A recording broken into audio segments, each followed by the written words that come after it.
Hi hello అండి, అందరికీ నమస్కారం అండి. ఫ్రెండ్స్, మనకి ఇప్పుడిప్పుడే మరొక ముఖ్యమైన అప్డేట్ అయితే రావడం జరిగిందండి. అదేమిటంటే ఏపీ ప్రజలకు శుభవార్త. ఇక వాట్సాప్ నుండి జనన మరణ ధృవీకరణ పత్రాలు జారీ అంటూ ఇప్పుడిప్పుడే మనకు ఒక లేటెస్ట్ అప్డేట్ అయితే రావడం జరిగిందండి. అయితే ఇందుకు సంబంధించిన పూర్తి వివరాలు అయితే మన వీడియోలో తెలుసుకుందామండి. వీడియో మాత్రం ఎక్కడా స్కిప్ చేయకుండా చూడండి ఫ్రెండ్స్, అప్పుడే మనకి పూర్తి సమాచారం అయితే తెలుస్తుంది. ఇక లేట్ చేయకుండా వివరాల్లోకి వెళ్ళిపోదాము. ఇక ఏపీలోనే కూటమి ప్రభుత్వం పరిపాలనా పరంగా కొత్త సౌలభ్యాలు ప్రవేశపెట్టేందుకు ప్రయత్నిస్తుంది. టెక్నాలజీతో ప్రజలకు చేరువయ్యేందుకు చూస్తుంది.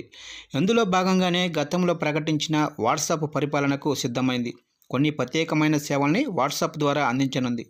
ఆంధ్రప్రదేశ్లో ఇకపై వాట్సాప్ ద్వారా కొన్ని రకాల సేవలు అందనున్నాయి. తొలి దశలో వాట్సాప్ ద్వారా జనన మరణ ధృవీకరణ పత్రాలు అందించనుంది.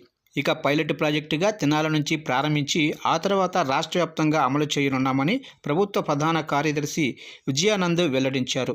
ఈ మేరకు ఉన్నతాధికారులతో సమీక్ష నిర్వహించారు.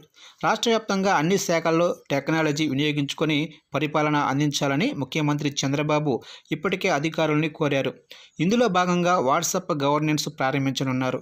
దీనికోసం అధికారులకు బాధ్యతలను కూడా అప్పగించారు. ముందుగా ప్రతి శాఖ నుంచి సమాచారం సేకరించాల్సి ఉంటుంది.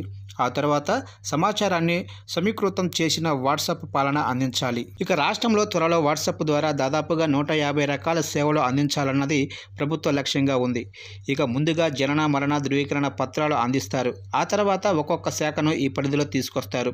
ఇక దీనికోసం ఇప్పటికే ప్రభుత్వ ఆఫీసుల్లో అంతా పేపర్లెస్ వర్క్ జరుగుతుంది.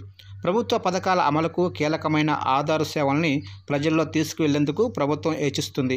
తెనాలిలో పైలట్ ప్రాజెక్టుగా దీనిని ప్రారంభించి ఆ తర్వాత సాంకేతికంగా ఎదురయ్యే ఇబ్బందుల్ని పరిశీలించనున్నారు. అన్నీ సవ్యంగా ఉంటే రాష్ట్ర వ్యాప్తంగా కూడా అమలు కానున్నాయి ఈ సేవలు.